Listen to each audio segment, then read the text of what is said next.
আসলে আমাদের তো প্রেম করে দিয়ে তো আমাদের টেক কেয়ার পথ সবসময় ছিল। তো স্ত্রী হিসেবে তার টেক কেয়ার বাড়বে, এটাই স্বাভাবিক।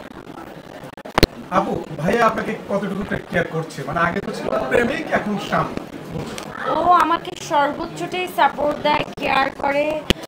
আর সব থেকে বড় জিনিসকে জানেন, মানে ও আমার একদমই মানে মনের মতো। আমি যখন যেটা বলি সেটাই করে। মনের কথা। তো হ্যাঁ, আমি একদম যেরকমটা চাই ও মানে অ্যাজ ইউজুয়াল ওইরকমটাই হয়ে যায়। সো এই জন্য আমি বেশি হ্যাপি আর কি। কোন কোন দেশে ভ্রমণ করলেন? আমরা রিসেন্টলি তো আসলে দেশ তো অনেক দেশই ঘুরে হয়েছে, বাট রিসেন্টলি আমরা ছিলাম গত মাসে মালয়েশিয়া, সিঙ্গাপুর আমরা ঘুরে আসছি।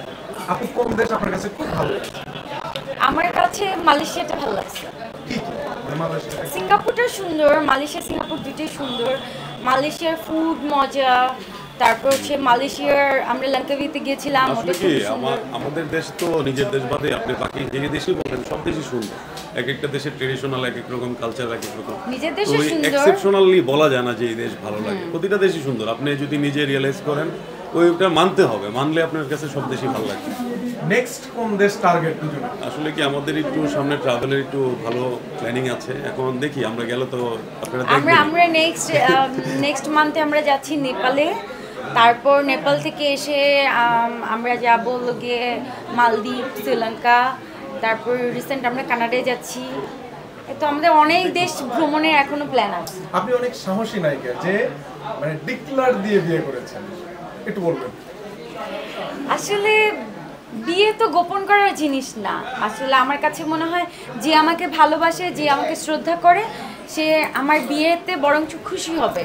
তো আমি বিয়ের কথা বললে যে আমার ফ্যান ভক্ত কমে যাবে, এটা আমি একদমই মনে করি না।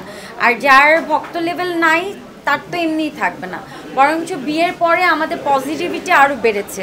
মানুষের আমার সম্পর্কে একটা ভ্রান্ত ধারণা ছিল, কেউ জানতোই না আমি 6 বছর সম্পর্কে আছি। বরঞ্চ বিয়ের পর অনেকেই জেনেছে। আর বিয়ের আগে অনেকেই ভাবতো হয়তো বা আমি সিঙ্গেল, আমার সম্পর্কে নানান ধরনের একটা ভ্রান্ত ধারণা মানুষের কাজ করতো। আমি আশা করি এখন মানুষের ওই ধারণাগুলো শেষ হয়ে গেছে। আপনার অনেক দর্শক আছে, ভক্তরা আছে, কি বলবেন আগামীর কাজগুলো নিয়ে? কি কি কাজ আছে? সামনে আমার নতুন ছবি আসছে। একটি হচ্ছে যাযাবর, আরেকটি হচ্ছে নদীর জলে শাপলা ভাসে, আরেকটি হচ্ছে সরকারি অনুদানের ছবি নীল আকাশে পাখি ওড়ে। অনেকগুলো ছবি আসছে।